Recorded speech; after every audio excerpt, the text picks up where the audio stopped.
Horizonte cerrado, baixo muro, a névoa como uma montanha andando, o céu molhado como mar escuro, por muito tempo fiquei olhando.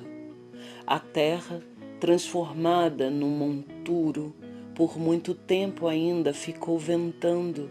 Cravei no espaço lívido o olhar duro e vi a folha no ar gesticulando. Ainda agarrada ao galho, antes do salto, no abismo a debater-se contra o assalto do vento que estremece o mundo e então sumir-se em meio àquele sobressalto, depois de muito sacudido no alto e de muito arrastada pelo chão. Áridas palavras, refratárias, secas, arestas de fragas secretando uma água morosa, suada, que não mata a sede. São pedras na boca, rolam balbuciantes, buscando um sentido. Uma quer ser beijo, outra quer ser lágrima.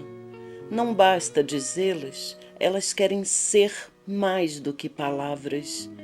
Como captarei a ideia sem fim, não sei de onde vem, que tenta exprimir-se. Áridas palavras para as bocas ávidas, e quando elas brotam, não são mais que as notas de uma extinta música. Esta tarde parece a última tarde. Dentro de mim, como um lago, vejo um apagado ser feito de nada. Não sei o que a água escreve sem palavras. A ideia que eu persigo imita o voo lento de uma asa refletida na água, mais nua e fria do que o céu cinzento. A vida não tem fundo, ó vãs alturas. A vida quase não é vivida e tudo fica mais distante. Cai a tinta da treva sobre o mundo, também dentro de mim tudo se apaga. Some-se na água a sombra que eu cavava. Essa noite parece a última noite.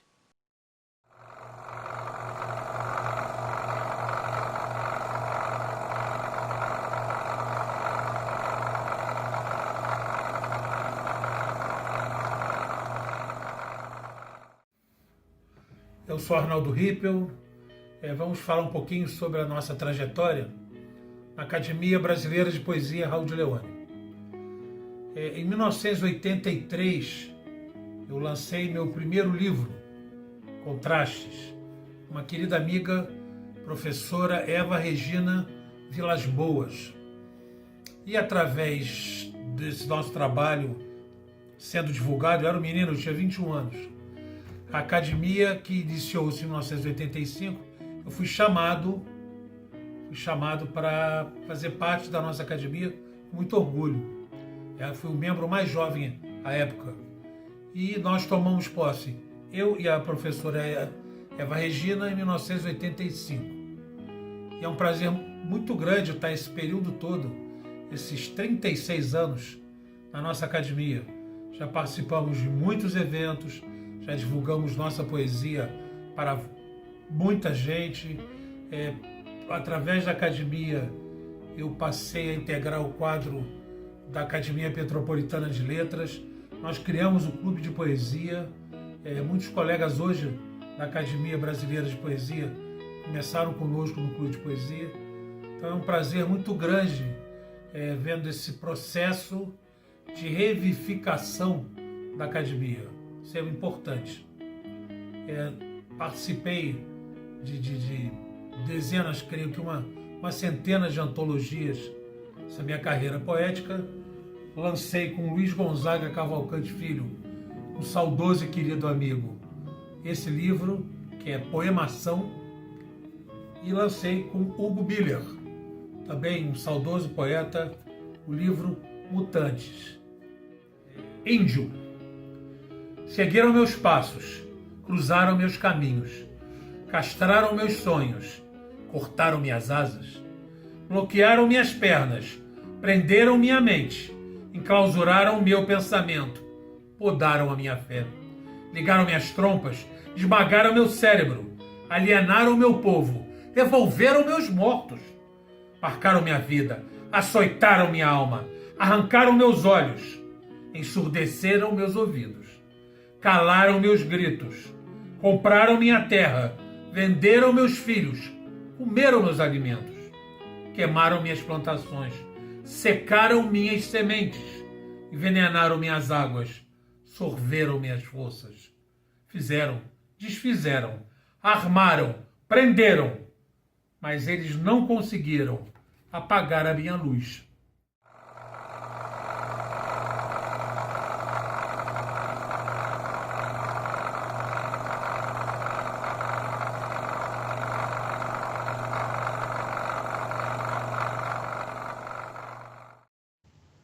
Boa noite. Sou Vera Abad. Sou membro da Academia Brasileira de Poesia, ocupante da cadeira número 22, patronímica de Henrique Paixão Júnior. É sempre um prazer falar sobre a Academia Brasileira de Poesia, contar um pouco da sua história. E o que eu vou contar aqui é um pouco da minha experiência na Academia. Eu ingressei na Academia a convite do poeta Oswaldo Lino Soares em 2006. Nessa época, era presidente Hamilton Lopes. Hamilton Lopes era um poeta, um empreendedor visionário. E naquele mesmo ano, ele imaginou trocar o nome da Academia de Academia Petropolitana de Poesia para a Academia Brasileira de Poesia. Por quê? Ele pesquisou e descobriu que no Brasil a nossa academia era a única academia que se referia apenas à poesia.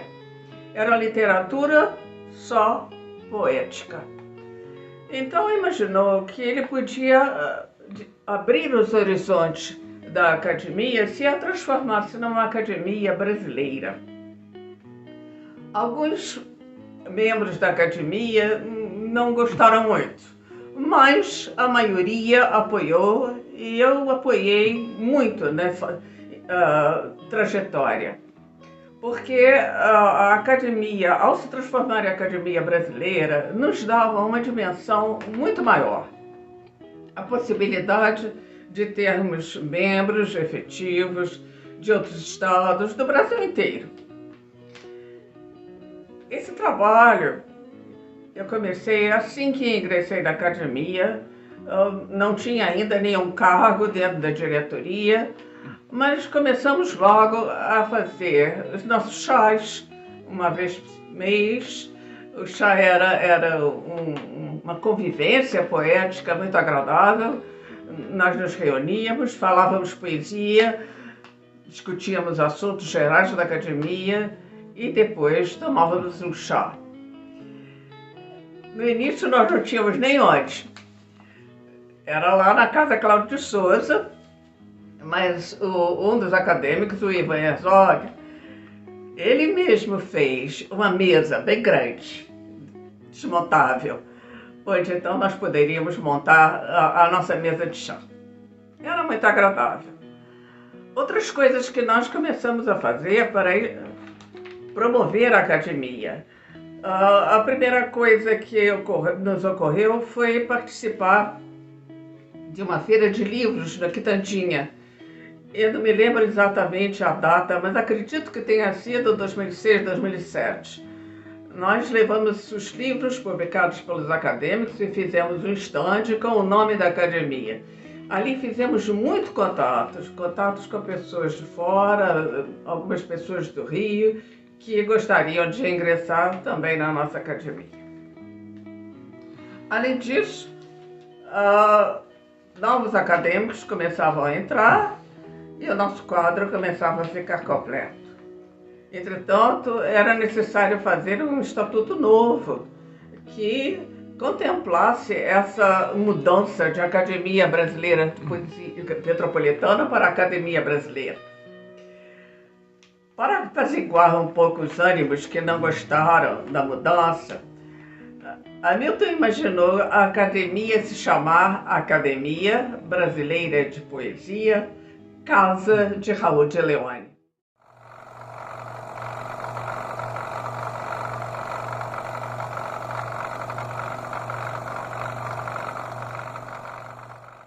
A academia, então, intitulou-se Academia Brasileira de Poesia, Casa de Raul de Leone, copiando a Academia Brasileira de Letras, que é a Casa de Machado de Assis. Infelizmente, Hamilton não pôde ver o desenvolvimento da sua ideia. Ele faleceu logo depois, mas seu sucessor, que foi Silvio Adalberto, seguiu seus passos. Os primeiros passos já estavam dados. A academia era muito ativa. Nós tínhamos o nosso show, nós tínhamos uma vez por mês uma palestra, geralmente dada pelos nossos acadêmicos, ou então por um acadêmico convidado. A Argila, que é a nossa revista, foi toda reformada e começou a ser novamente publicada todo ano. Eu também posso ir na academia e conhecia muito pouca gente. Eu vinha daquele grupo do Sesc, Arte de Poetar, e só conhecia mesmo as pessoas que eram do Arte de Poetar, como o Oswaldo, a Lúcia. Mas a minha posse, eu resolvi que a minha posse ia ser uma grande festa, que ia congregar todos os acadêmicos e muita gente de fora, fazendo também a propaganda da Academia Brasileira. Para isso, eu resolvi lançar um livro de poesia, Para Dizer Que Te Amo. Era muito de acordo com o meu patrono da minha cadeira, Henrique Paixão, que eu te amo. Enfim, foi uma festa muito grande, muito boa, que também fez bastante propaganda da academia. Na gestão do Silvio Adalberto, eu já comecei a fazer parte da diretoria. Primeiro como diretora cultural, depois fui vice-presidente e depois acabei sendo presidente. Fui presidente 2 vezes. Nesse tempo de gestão da academia, nós procuramos sempre expandir a academia e fazer com que ela fosse colocada sob outro foco. Tirar do foco só da cidade de Petrópolis. E uma das coisas que fiz foi levar a academia a Portugal. Houve a oportunidade de um congresso, chamava-se Congresso Internacional de Cultura Lusófona. E naquele ano, de 2012, ele seria focado nas poetisas, nas escritoras femininas, as mulheres de Portugal, do Brasil, da África, lusófonas. Então, eu preparei um filme com as nossas acadêmicas, cada uma dizendo um pouco de si, um pouco de poesia, e levei esse filme para o Congresso em Portugal. Levei também um trabalho que fiz com outro acadêmico, João Roberto Golino, a respeito da presença da mulher na poesia brasileira, e isso foi apresentado lá. O filme está num jeito que eu não sei se você vai conseguir, se vocês vão conseguir reproduzir, porque naquela época não tinha essas facilidades. Mas o filme está à disposição também para ser visualizado. Esta é a cidade onde nasci, onde me criei e cresci, rodeada de montanhas. Cedo aprendi a amá-las e chego a considerá-las como se fossem todas amigas e guardiãs, nossas mães e irmãs. Que tem de belo todo o resplendor de santa natureza.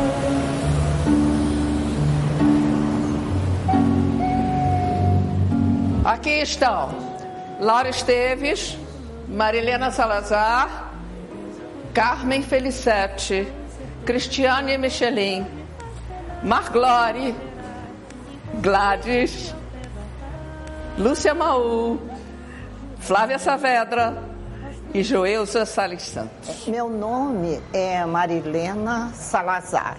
Eu não sou alegre nem triste, eu sou Flávia Saavedra Serpa. Sou Carmen Felicete, estou nessa academia desde a sua fundação. E poesia eu comecei a escrever desde pequena. A primeira que eu escrevi eu tinha 9 anos. Eu sou Cristiane Michelin e a minha história tem alguma semelhança com a história dela, porque no caso foi meu pai, eu sou filha de Fernando Magno, que é poeta, é membro da nossa academia e tem inclusive livros na Biblioteca de Coimbra. Eu sou Laura Esteves, poeta, contista, pertenço ao PEN Clube do Brasil e ao grupo Poesia Simplesmente, que é um grupo lá do Rio de Janeiro que faz um trabalho com poesia, música, teatro, mímica, teatro de bonecos. O que eu posso falar de mim, de minha persona, é muito simples. Eu nasci poeta. Eu, desde pequena, sempre declamei. Eu sou Maria da Glória de Almeida Araújo e sou mais conhecida na minha cidade por Marglore. Marglore é o meu nome artístico e literato. E fiquei muito feliz por estar aqui, porque esse momento parece que vai ficar para a posteridade. Então, vamos falar de nós e da nossa história um pouco. Eu sou petropolitana, descendente de colonos alemães, mas sou casada, meu marido é filho de portugueses. Eu sou Joelza Fortuna Salles Santos e pertenço à Academia Brasileira de Poesia desde quase o seu início. É evidente que a Academia Brasileira de Poesia, Casa de Raul de Leone, não é uma academia exclusivamente feminina. Aqui estão poetas, mulheres, poetas, homens, lado a lado, em igual posição. Obrigada.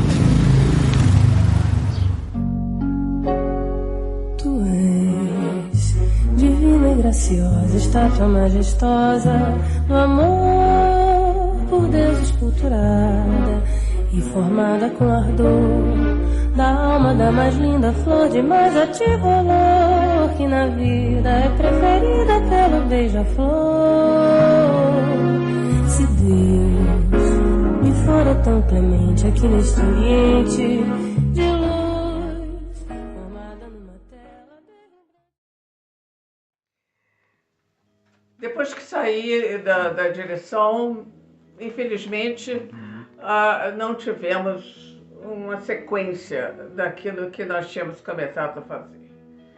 E hoje em dia, por razão da pandemia, estamos tendo que recomeçar.